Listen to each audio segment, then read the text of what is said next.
Welcome, কি অবস্থা সবার? আজকে আমরা সলভ করবো ফিজিক্স মে 2024 এর ইউনিট 4 থেকে এমসিকিউগুলো। So let's start with number 1। আমাদের নাম্বার 1-এ বলতেছে which of the following is an SI base unit. আচ্ছা, এখানে 4টা ইউনিট দিছে ওরা। সো আমি তোমাদেরকে এখানে একটা লিস্ট দিচ্ছি 7টা এসআই বেস ইউনিটে, যার মধ্যে কিন্তু অ্যাম্পিয়ার পড়ে, রাইট?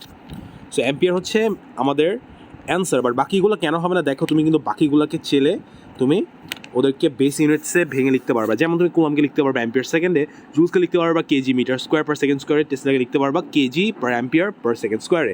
বাট তুমি অ্যাম্পিয়ারকে লিখতে পারবা না, বিকজ ও নিজেই একটা এসআই বেস ইউনিট। নাম্বার 2-তে আমাদেরকে বলতেছে a moving particle P decays. After the decay, there are two particles, particle Q and particle R. The diagram shows the momentum of particle Q and the momentum of particle R. এখানে particle Q আর particle R এর vector দিয়ে দিছে. Which of the following is a correct vector diagram showing the momentum of particle P before the decay, right? এখানে কিন্তু ওরা চারটার মধ্যে যে কোনো একটা হবে। সো এখানে যেটা বলতেছে যে পার্টিকেল P ডিকে করে particle Q and particle R form হয়েছে। এখন আমরা জানি যে the momentum before the decay and the momentum after the decay should be same, right? So P এর মোমেন্টাম যা, কিউ অ্যান্ড আর এর ভেক্টর মানে মোমেন্টামের যে ভেক্টর সামেশনটা সেটা কিন্তু সেম, রাইট? পি এর মোমেন্টাম যা, কিউ অ্যান্ড আর এর ভেক্টর কিন্তু ভেক্টর সামেশন অফ মোমেন্টাম কিন্তু সেম হবে। সো আমরা জানি যে আমাদের এখানে একটা এমন ডায়াগ্রাম দেখতে হবে যেখানে কিউ অ্যান্ড আর এর রেজাল্টেন্ট ভেক্টর হচ্ছে পি, রাইট? সো এখানে কিন্তু আমরা ডি পাচ্ছি আমাদের অ্যান্সার, বিকজ আমরা যদি কিউ অ্যান্ড আরকে head to tail method use করে ভেক্টর ডায়াগ্রাম ড্র করি, তাহলে আমরা দেখতে পারতেছি এই ডায়াগ্রামটা ফর্ম হয় ডি, যেখানে আমাদের রেজাল্টেন্ট মোমেন্টাম হচ্ছে পি আর এখানে মোমেন্টাম কনজার্ভ হচ্ছে, যেটা আমরা দেখতে পাচ্ছি। So D is our answer. Number 3-তে বলতেছে a current carrying wire is placed between two bar magnets as shown. The current in the wire is into the page. আচ্ছা, into the page বলছে কিন্তু, ঠিক আছে? Which diagram shows the direction of the force of the wire due to the magnetic field? আচ্ছা, এখন এখানে direction of the force বলছে। So আমরা এখানে simply Fleming's left hand rule use করবো। সো আমরা জানি যে ফ্লেমিংস লেফট হ্যান্ড রুলে কি আমাদের থাম হচ্ছে ডিরেকশন অফ ফোর্স, রাইট? আমাদের থাম হচ্ছে ডিরেকশন অফ ফোর্স অ্যান্ড আমাদের ইন্ডেক্স ফিঙ্গার হচ্ছে ম্যাগনেটিক ফিল্ড, তাই না? আর আমাদের যে মিডল ফিঙ্গার সেটা রিপ্রেজেন্ট করে কারেন্টকে। সো আমরা যদি এইভাবে আমাদের ফিঙ্গারটাকে বসাই অ্যান্ড এখানে বলছে কি যে current is into the page, তার মানে আমাদের যে আমাদের যে মিডল ফিঙ্গার যেটা কারেন্টকে রিপ্রেজেন্ট করে, সেটাকে আমরা স্ক্রিনের সাথে টুয়ার্ডস দ্য স্ক্রিন আমরা এটাকে প্লেস করবো, ঠিক আছে? So towards the screen place করলাম অ্যান্ড এখানে আমাদের মিডল ফিঙ্গার হচ্ছে ম্যাগনেটিক ফিল্ড, যেটা নর্থ টু সাউথ, ওকে এইভাবে বসাইলাম। সো কি হচ্ছে, আমাদের ফোর্স এবার ডাউনওয়ার্ড শো করতেছে। তুমি যদি Fleming's left hand rule use করো, তোমার থাম সেটা ডাউনওয়ার্ড ইন্ডিকেট করবে, তার মানে ডাউনওয়ার্ড। সো এখানে এতে ডাউনওয়ার্ড শো করতেছে। So A is our answer. Number 4-এ বলতেছে when the magnetic flux density is 0.024 T, the force on the wire is 4.8 into 10 to the power minus 4 Newton. The length of wire in the field is 0.010 meter.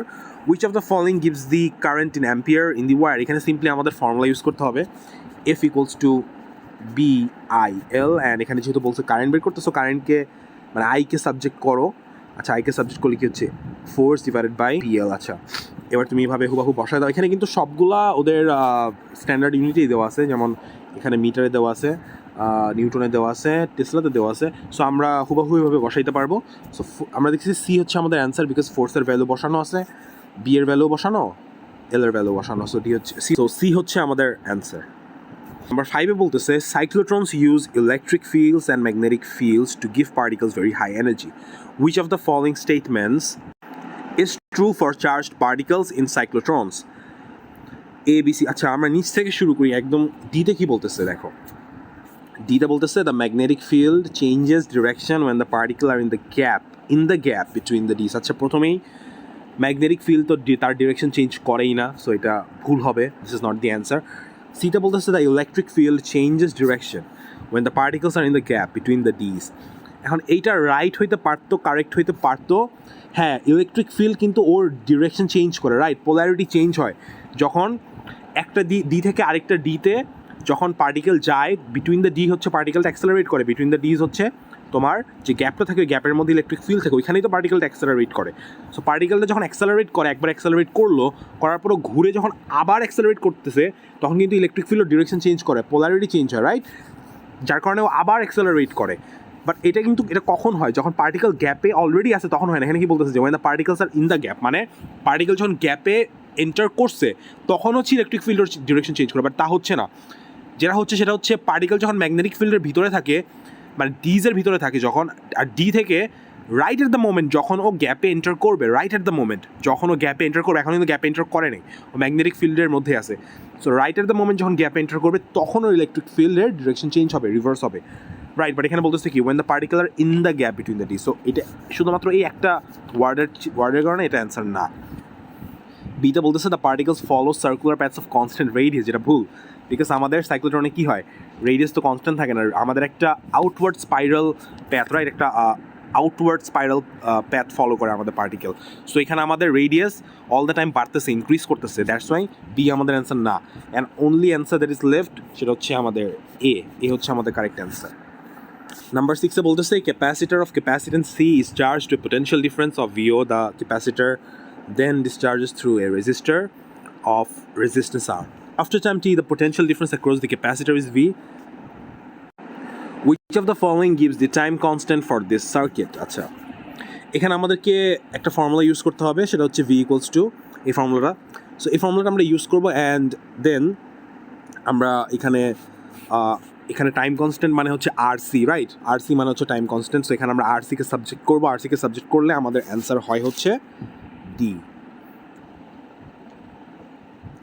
আচ্ছা, number 7 বলছে in the early 1900s scientists carried out alpha particle scattering experiments. Which of the following statements is not a valid conclusion from their observations? আচ্ছা, is not a valid conclusion বলছে। So most of the atom is empty space, হ্যাঁ এটা একটা conclusion ছিল। The nucleus is made up of neutrons and protons, না এমন কোনো কথা অ্যাকচুয়ালি আমরা শুনি নাই, বা হুবাহু ডিরেক্টলি এমন কোনো কনক্লুশন দেওয়া ছিল না, সো এটা আমরা হোল্ডে রাখি। সিতে বলতেছে there is a concentration of charge in the atom, হ্যাঁ এটাও আমাদের কনক্লুশনে ছিল ডিরেক্টলি লেখা। ডিতে বলছে there is a concentration of mass in the atom, এটা একটা আইকনিক কনক্লুশন। সো বি আমাদের অ্যান্সার হবে, বিকজ এটা কনক্লুশনে ডিরেক্টলি লেখা ছিল না। অ্যান্ড নাম্বার 8 আমাদেরকে বলছে এ বল collides with a wall and moves off in the opposite direction. The wall exerts a force on the ball during the collision. The force time graph for the collision is shown.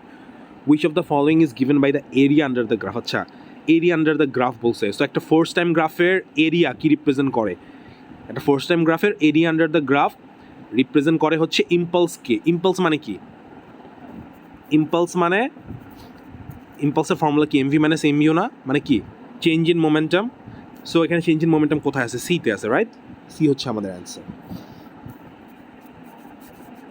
Number 9 বলতেছে a proton moving in a straight line with a speed v enters a magnetic field. The magnetic field is perpendicular to the direction of motion of the proton.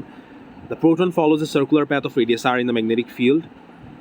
The path of the proton then decreases in radius. Which of the following is the reason why that radius decreases? আচ্ছা, তো এখানে বলতেছে ডিতে the momentum of the proton increases. না, momentum বাড়লে তো এখানে ওর এনার্জিও বাড়ার কথা, রাইট? মোমেন্টাম বাড়লে তো ওর রেডিয়াস আরও বাড়বে, বিকজ আমরা একটা ফর্মুলা জানি, সেই ফর্মুলাটা হচ্ছে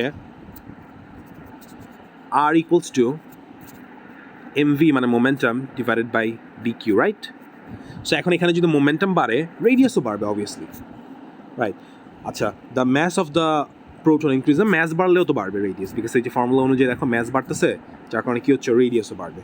বিতে বলতেছে the magnetic flux density decreases. আচ্ছা, এখানে যদি ম্যাগনেটিক ফ্লাক্স ডেন্সিটি ডিক্রিজ করে তাহলে ওর রেডিয়াস কিন্তু বাড়বে, রাইট?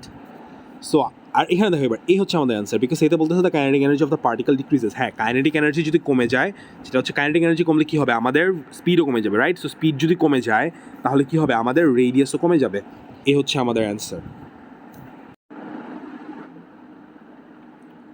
এরপরে আমরা আসবো নাম্বার 10 নাম্বার 10 আমাদেরকে বলতেছে an alpha particle also moving in a straight line with the same speed v enters the same magnetic field. The alpha particle follows a circular path in the magnetic field. Which of the following is the initial radius of the path? আচ্ছা, এখানে বলছে same speed v and same magnetic field, তার মানে আমাদের আগে কোয়েশ্চেনে আমরা একটা প্রোটনের জন্য এখানে ক্যালকুলেট করছিলাম, সো একটা প্রোটনের জন্য যে স্পিড ছিল আর ম্যাগনেটিক ফিল্ড ছিল, এখানেও same speed same magnetic field. আচ্ছা, সো আমরা এখানে একই ফর্মুলা ইউজ করবো যেটা আমরা আগের বার ইউজ করছি, এটা হচ্ছে R equals to mv by bq। আচ্ছা, হ্যাঁ, একটা জিনিস এখানে খেয়াল করো, লাস্ট কোয়েশ্চেনে এই কোয়েশ্চেনে আমরা এখানে একটা প্রোটন ছিল, রাইট? আ প্রোটন, একটা প্রোটনের জন্য আমরা ম্যাস ধরছিলাম এম, আমরা চার্জ ধরছিলাম কিউ, অনলি কিউ, রাইট, ফর্মুলার মধ্যে। বাট এইখানে তো একটা অ্যালফা পার্টিকেল, তাই না? একটা অ্যালফা পার্টিকেলের জন্য আমরা ম্যাস কত ধরবো? অ্যালফা পার্টিকেলের জন্য আমাদের ম্যাস হবে হচ্ছে 2m, 4m, রাইট? অ্যালফা পার্টিকেলের জন্য আমাদের ম্যাস হবে 4m, বিকজ একটা অ্যালফার মধ্যে থাকে 2টা প্রোটন আর 2টা নিউট্রন। আমরা জানি যে নিউট্রন আর প্রোটনের ম্যাস তো সেম, সো এখানে কিন্তু অ্যান্সার হচ্ছে 4m। সো আমরা এখানে অ্যালফার জন্য ম্যাস ধরতে পারি 4m। আর আমরা চার্জ কত ধরবো? চার্জ আমরা ধরবো এখানে 2q, রাইট? বিকজ আমরা জানি যে একটা অ্যালফার মধ্যে 2টা প্রোটন থাকে, 2টা প্রোটন থাকলে আমরা চার্জ ধরতে পারি 2q। সো আমরা যদি এবার এখানে ফর্মুলা অ্যাপ্লাই করি, তাহলে আমরা যদি এখানে লিখি আর এ ইকুয়ালস টু, এটা আমরা অ্যালফার জন্য রেডিয়াস বের করতেছি, তাই আর দিলাম, R equals to mv by B Q. And এখানে আমরা কিউ দিব হচ্ছে আমরা এখানে ইন্টু 2, আর এখানে ম্যাস ধরবো আমরা 4m। সো এখানে 4 কাটাকাটি হয়ে গেল, আমাদের অ্যান্সার আসতেছে R A equals to mv 2mv by B Q, তাই না? এখন আমরা জানি যে আর ইকুয়ালস টু, এই যে এখানে যদি আমরা এমভি বাই বিকিউটাকে একটু সেপারেট করি, আমরা জানি যে এইটা ইকুয়ালস টু কিন্তু আর হয়, জাস্ট আর। তাহলে আমাদের অ্যান্সার কী হচ্ছে? আর A equals two 2r, right? এই যে এখানকার 2 আর এইটা সেপারেট করলে হয়ে যায় আর। সো আমাদের অ্যান্সার হচ্ছে 2r, যেটা বি। সো আই হোপ তোমরা বুঝতে পারছো এই জিনিসটা। আর যদি কেউ কোনো প্রবলেম থাকে, কেউ যদি কোনো পার্ট না বুঝে থাকো, আমাকে অবশ্যই জানাবা। অ্যান্ড আমার কোনো মিস্টেক হয়ে থাকলে প্লিজ আমাকে কাইন্ডলি ইনফর্ম করবা। Thank you so much. This is all for today. Tata.